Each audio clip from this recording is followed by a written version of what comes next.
जय श्री राधे कृष्ण। आप सभी का आपके अपने YouTube channel VK Mishra present में बहुत बहुत स्वागत है। आइए आज आप सब सुनेंगे कार्तिक पूर्णिमा तिथि के दिन 32 पूर्णमासी व्रत की कथा। प्रत्येक पूर्णिमा को 32 पूर्णमासी का व्रत धारण किया जाता है। इस दिन भर उपवास रहते हुए विशेष प्रकार से शाम के समय में भगवान विष्णु, माता लक्ष्मी, भगवान शिव, माता पार्वती का पूजन करके चंद्र देवता को अर्घ्य प्रदान करने के बाद यह व्रत पूर्ण माना जाता है। इस बार कार्तिक पूर्णिमा जो कि 5 नवंबर 2025 दिन शुक्रवार को पड़ रहा है। आप सभी भक्तों को कार्तिक पूर्णिमा की ढेर सारी शुभकामनाएं। आप सभी के जीवन में भगवान विष्णु, माता लक्ष्मी की कृपा से आप सभी को सभी प्रकार के सुख तथा समृद्धि की प्राप्ति हो।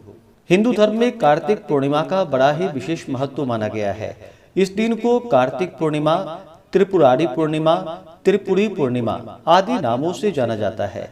इस दिन खास करके गंगा स्नान करना, दान पुण्यों के कार्य करने का, भगवान शिव, माता पार्वती, भगवान विष्णु, माता लक्ष्मी के पूजन करने का तथा इस दिन दीप दान करने का और तुलसी विवाह करने का विशेष महत्व माना गया है। इससे सभी प्रकार के पापों का नाश होता है और सभी प्रकार के मनोरथ की सिद्धि होती है। तो आइए सुनते हैं कार्तिक पूर्णिमा 32 पूर्णमासी व्रत की कथा।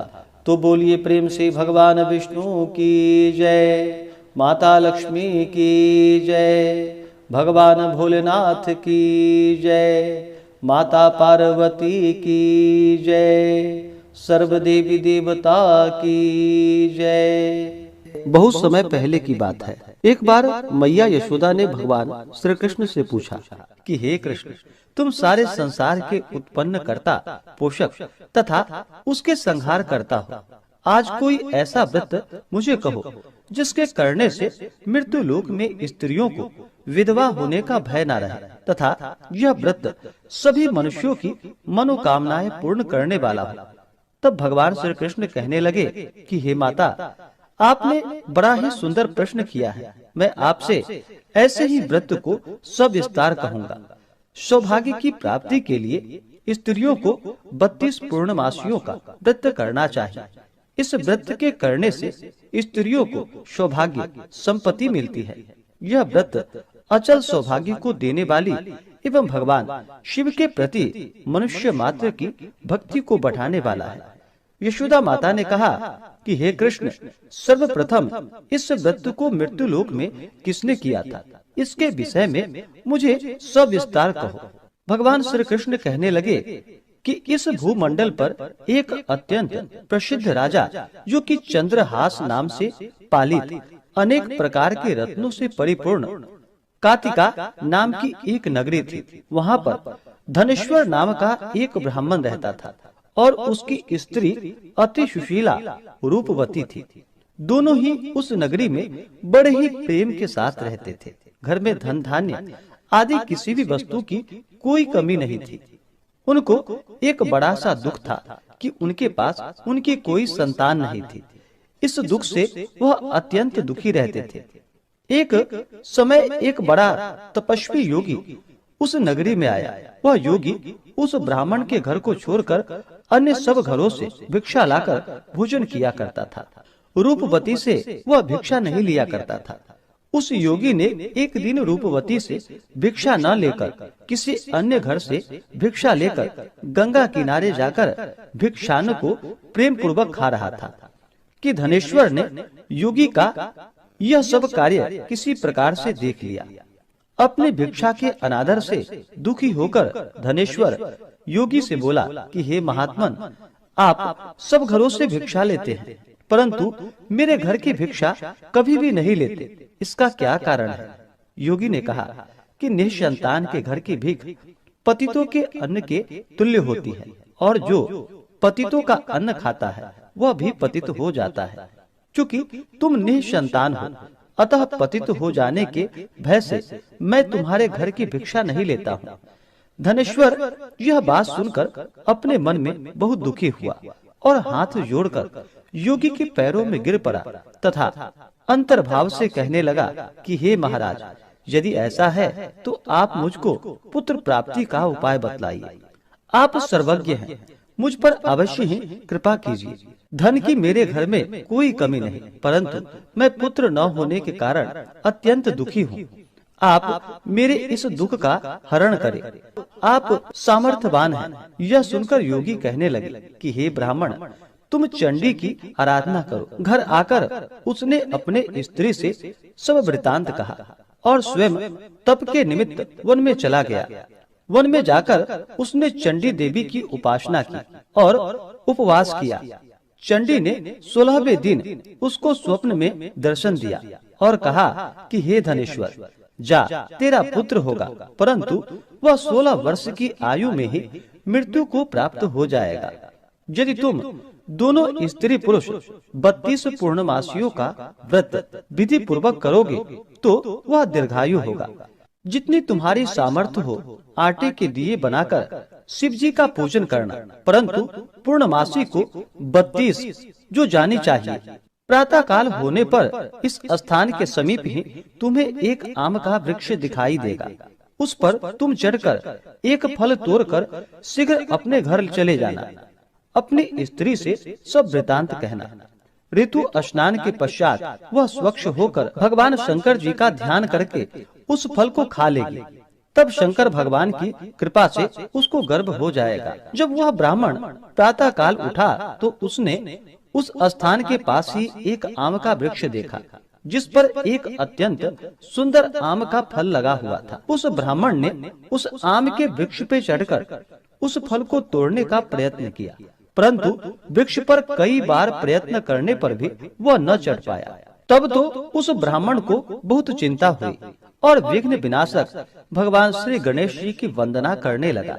हे दयानिधे, अपने भक्तों को विघ्नों का आप नाश करने वाले हैं, उनके मंगल कार्यों को पूर्ण करने वाले हैं, दुष्टों का नाश करने वाले हैं, रिद्धि सिद्धि देने वाले। आप मुझ पर कृपा करके इतना बल दे कि मैं अपने मनोरथ को पूर्ण कर सकूं। इस प्रकार गणेश जी की प्रार्थना करने पर उनकी कृपा से धनेश्वर वृक्ष पर चढ़ गया और उसने एक अति सुंदर आम का फल देखा। उसने विचार किया कि जो वरदान से फल मिला है वह यह है और कोई फल दिखाई नहीं देता। उस धनेश्वर ब्राह्मण ने जल्दी से उस फल को तोड़कर अपनी स्त्री को लाकर दे दिया और उसकी स्त्री ने अपनी पति के कथा के अनुसार उस फल को खा लिया और वह गर्भवती हो गई। देवी जी की असीम कृपा से उसे एक अत्यंत सुंदर पुत्र उत्पन्न हुआ, जिसका नाम उन्होंने देवी दास रखा। माता पिता के हर्ष और शोक के साथ साथ वह बालक शुक्ल पक्ष के चंद्रमा की भांति अपने पिता के घर में बढ़ने लगा। भवानी की कृपा से वह बालक बहुत ही सुंदर, सुशील और विद्या पढ़ने में बहुत ही निपुण हो गया। दुर्गा जी की आज्ञा अनुसार उसकी माता ने 32 पूर्णमासी का व्रत रखना प्रारंभ कर दिया, जिससे उसका पुत्र बड़ी आयु वाला हो जाए। 16वां वर्ष लगते ही देवी दास के माता पिता को बड़ी चिंता हो गई कि कहीं उसके पुत्र की इस वर्ष मृत्यु ना हो जाए। इसलिए उन्होंने अपने मन में विचार किया कि यदि यह दुर्घटना उसके सामने हो गई तो वह कैसे सहन करेगा। अस्तु उन्होंने देवी दास के मामा को बुलवाया और कहा कि हमारी इच्छा है कि देवी दास 1 वर्ष तक काशी में जाकर विद्या अध्ययन करे और उसको अकेला भी नहीं छोड़ना चाहिए। इसलिए साथ में तुम चले जाओ और 1 वर्ष के पश्चात इसको वापस लौटा लाना। सब प्रबंध करके उसके माता पिता ने काशी जाने के लिए देवीदास को एक घोड़े पर बैठाकर उसके मामा को उसके साथ भेज दिया।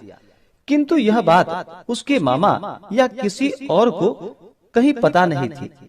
धनेश्वर ने सपत्नीक अपने पुत्र की मंगल कामना तथा दीर्घायु के लिए भगवती दुर्गा की आराधना और पूर्णमासियों का व्रत करना आरंभ कर दिया। इस प्रकार बराबर 32 पूर्णमासी का व्रत पूर्ण किया। कुछ समय के पश्चात एक दिन वह दोनों मामा और भांजा मार्ग में रात्रि बिताने के लिए किसी ग्राम में ठहरे हुए थे। उस दिन उस गांव में एक ब्राह्मण की अत्यंत सुंदर, सुशील, विदुषी और गुणवती कन्या का विवाह होने वाला था। जिस धर्मशाला के अंदर वर और उसकी बारात ठहरी हुई थी, उसी धर्मशाला में देवीदास और उसके मामा भी ठहरे हुए थे। संयोगवश कन्या को तेल आदि चढ़ाकर मंडप आदि का कृत्य किया गया, तो लग्न के समय वर को धनुवार्त हो गया। अस्तु वर के पिता ने अपने कुटुंबियों से परामर्श करके निश्चय किया कि वह देवीदास मेरे पुत्र जैसा ही सुंदर है, मैं इसके साथ ही लग्न करा दूं और बाद में विवाह के अन्य कार्य मेरे लड़के के साथ हो जाएगा। यह सोचकर देवीदास के मामा से जाकर बोला कि तुम थोड़ी देर के लिए अपने भांजे को हमें दे दो, जिससे विवाह के लग्न का सब कार्य सुचारू रूप से हो सके। तब उसका मामा कहने लगा कि जो कुछ भी मधुपर्क आदि कन्यादान के समय वर को मिले वह सब हमें दे दिया जाए, तो मेरा भांजा इस बारात का दुल्हा बन जाएगा। यह बात वर के पिता ने स्वीकार कर ली। उसने अपने भांजा को वर बनने को भेज दिया और उसके साथ वह विवाह कार्य रात्रि में विधि पूर्वक संपन्न हो गया। पत्नी के साथ वह भोजन न कर सका और अपने मन में सोचने लगा, न जाने यह कैसे स्त्री होगी। वह एकांत में इसी सोच में गर्म निश्वास छोड़ने लगा। तब उसकी आंखों में आंसू भी आ गए। तब वधू ने पूछा कि क्या बात है, आप इतने उदास व दुखी क्यों हो रहे हैं? तब उसने सब बातें जो वर के पिता व उसके मामा में हुई थी उसको बतला दी। तब कन्या कहने लगी कि यह ब्रह्म विवाह के विपरीत हो कैसे सकता है? देव, ब्राह्मण और अग्नि के सामने मैंने आपको ही अपना पति बनाया है, इसलिए आप ही मेरे पति हैं। मैं आपकी ही पत्नी रहूंगी, किसी अन्य की कदापि नहीं। तब देवीदास ने कहा कि ऐसा मत करिए, क्योंकि मेरी आयु बहुत थोड़ी है। मेरे पश्चात आपकी क्या गति होगी, इस बातों को अच्छी तरह विचार लो। परंतु वह दृढ़ विचार वाली थी। बोली कि जो आपकी गति होगी वही मेरी गति होगी। हे स्वामी, आप उठिए और भोजन करिए, आप निश्चय ही भूखे होंगे। इसके बाद देवीदास और उसकी पत्नी दोनों ने भोजन किया तथा शेष रात्रि वे सोते रहे। प्रातः काल देवीदास ने अपने पत्नी को 3 नगों से जड़ी हुई एक अंगूठी दी, एक रुमाल दिया और बोला कि हे प्रिय, इसे ले लो और संकेत समझकर स्थिर चित्त हो जाओ। मेरा मरण और जीवन जानने के लिए एक पुष्प वाटिका बना लो, उसमें सुगंधी वाले एक नव मल्लिका लगा लो, उसको प्रतिदिन जल से सींचा करो और आनंद के साथ खेलो कूदो तथा उत्सव मनाओ। जिस समय और जिस दिन मेरा प्राणांत होगा ये फूल सूख जाएंगे और जब ये फिर हरे हो जाएं, तो जान लेना कि मैं जीवित हूँ। यह बात निश्चय करके समझ लेना, इसमें कोई संशय नहीं। यह समझाकर वह चला गया। प्रातः काल होते ही वहाँ पर गाजे बाजे बजने लगे और जिस समय विवाह के कार्य समाप्त करने के लिए वर तथा सब बाराती मंडप में आए, तो कन्या ने वर को भली प्रकार से देखकर अपने पिता से कहा कि यह मेरा पति नहीं है, मेरा पति वही है जिसके साथ रात्रि में मेरा पानी ग्रहण हुआ था। इसके साथ मेरा विवाह नहीं हुआ। यदि यह वही है तो बताए कि मैंने इसको क्या दिया। मधुपर्क और कन्यादान के समय जो मैंने भूषण आदि दिए थे उन्हें दिखाए तथा रात में मैंने क्या गुप्त बातें कही थी वह सुनाए। पिता ने उसके कथानुसार वर को बुलवाया। कन्या की यह बातें सुनकर वह कहने लगा कि मैं कुछ नहीं जानता। इसके पश्चात लज्जित होकर वह अपना सा मुंह लेकर वहाँ से चला गया और सारी बारात भी अपमानित होकर वहाँ से लौट गई। भगवान श्री कृष्ण बोले कि हे माता, इस प्रकार देवीदास काशी विद्या अध्ययन के लिए चला गया। जब कुछ समय बीत गया तो काल से प्रेरित होकर एक सर्प रात्रि के समय उसको डसने के लिए वहाँ पर आया। उस विषधर के प्रभाव से उसके शयन का स्थान चारों ओर से विष की ज्वाला से विषैली हो गई, परंतु वृत्रराज के प्रभाव से उसको काट नहीं पाया, क्योंकि पहले ही उसकी माता ने 32 पूर्णमासी का व्रत कर रखा था। इसके बाद मध्याह्न के समय स्वयं काल वहाँ पर आया और उसके शरीर से उसके प्राणों को निकालने का प्रयत्न करने लगा। जिससे वह मूर्छित होकर पृथ्वी पर गिर पड़ा। भगवान की कृपा से उसी समय पार्वती जी के साथ भगवान शंकर जी वहां से आ गए। उसको मूर्छित दशा में देखकर माता पार्वती जी ने भगवान शंकर से प्रार्थना की कि हे प्रभु, इस बालक की माता ने पहले 32 पूर्णमासी का व्रत किया था, जिसके प्रभाव से हे भगवान आप इसको प्राण दान दे। भवानी के कहने पर भक्त वत्सल भगवान श्री शिव जी ने उसको प्राण दान दे दिया। इस व्रत के प्रभाव से काल को पीछे हटना पड़ा और देवीदास स्वस्थ होकर बैठ गया। उधर उसकी स्त्री उसके काल की प्रतीक्षा किया करती थी। जब उसने देखा कि उस पुष्प वाटिका में पत्र पुष्प कुछ भी नहीं रहे, तो उसको अत्यंत आश्चर्य हुआ और जब वह वैसे ही हरी भरी हो गई तो वह जान गई कि वह जीवित हो गए हैं। यह देखकर बहुत प्रसन्न मन से अपने पिता से कहने लगी कि पिताजी, मेरे पति जीवित हैं, आप उनको ढूंढिए।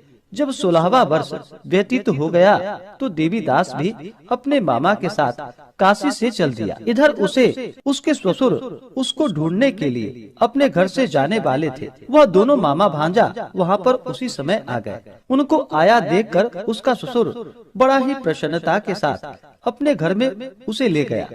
उस समय नगर के निवासी भी वहां पर इकट्ठे हो गए और सबने निश्चय किया कि अवश्य ही इस बालक के साथ इस कन्या का विवाह हुआ था। उस बालक को जब कन्या ने देखा तो वह पहचान ली और कहा कि यह तो वही है जो संकेत करके गए थे। तदुपरांत सभी कहने लगे कि भला हुआ जो यह आ गया, और सब नगरवासी ने आनंद मनाया। कुछ दिन के बाद देवीदास अपनी पत्नी और मामा के साथ अपने ससुर के घर से बहुत सा उपहार आदि लेकर अपने घर के लिए प्रस्थान किया।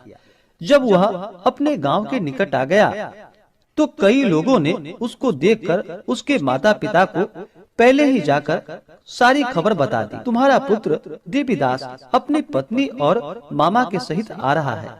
ऐसा समाचार सुनकर पहले तो उन्हें विश्वास ही नहीं हुआ, किंतु जब और लोगों ने भी आकर उनकी बात का समर्थन किया तो उनको बड़ा आश्चर्य हुआ।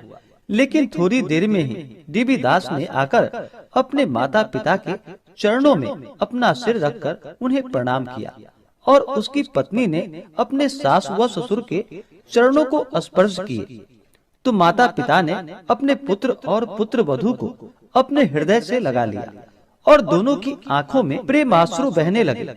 अपने पुत्र और पुत्र वधू के आने की खुशी में धनेश्वर ने बड़ी भारी उत्सव किया और ब्राह्मणों को भी बहुत सी दान और दक्षिणा देकर ब्राह्मणों को संतुष्ट व उन्हें प्रसन्न किया। भगवान श्री कृष्ण जी कहने लगे कि इस प्रकार धनेश्वर 32 पूर्णमासियों के व्रत के प्रभाव से पुत्रवान हो गया।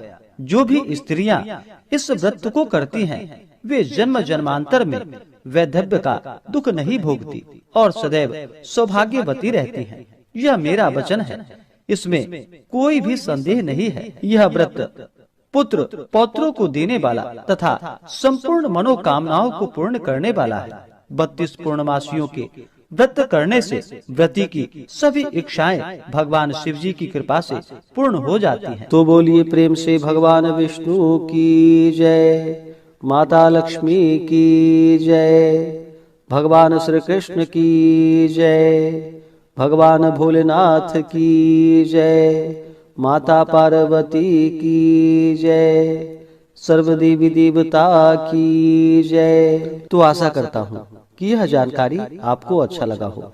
ऐसे ही ज्ञान वर्धक जानकारियाँ प्राप्त करते रहने के लिए चैनल पे अगर आप पहली बार आए हैं तो चैनल को लाल बटन दबा करके सब्सक्राइब करें, साथ में बेल आइकन घंटी को दबाएं ताकि आने वाली वीडियो का नोटिफिकेशन आपको समय से मिलता रहे।